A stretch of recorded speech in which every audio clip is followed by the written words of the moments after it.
C'est votre avis, Erwan Le Noran, pas de billet de retour pour ces gens qui ont participé activement à ce massacre? Non, je suis désolé, il n'y aura pas de débat peut-être sur ce sujet-là non plus, mais je pense que le fond du sujet, ce que disent pas un certain nombre de responsables politiques, y compris de gouvernement, c'est que ce qu'on n'assume pas, ce qui n'est pas assumé dans le débat public, c'est de dire finalement, s'ils sont jugés là-bas et qu'ils sont exécutés là-bas, ça nous arrange, on ne veut pas qu'ils rentrent.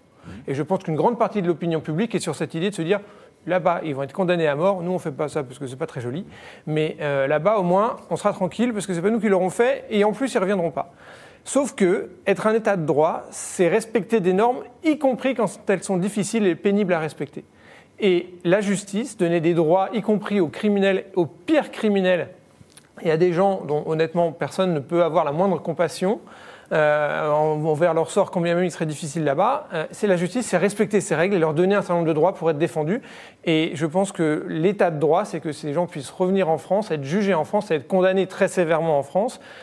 Je comprends toutefois que, un, politiquement c'est difficile, et deux, je ne sais pas si on a en tout cas, il semble que les gardiens de prison qui expriment leur colère ces derniers temps nous disent qu'on n'a pas les moyens techniques, ils ne se sentent pas en sécurité, ni en capacité de les accueillir. Mais c'est un autre sujet. Notamment c'est pas pour après ça... l'agression dont a fait l'objet des surveillants de prison de la part d'un djihadiste.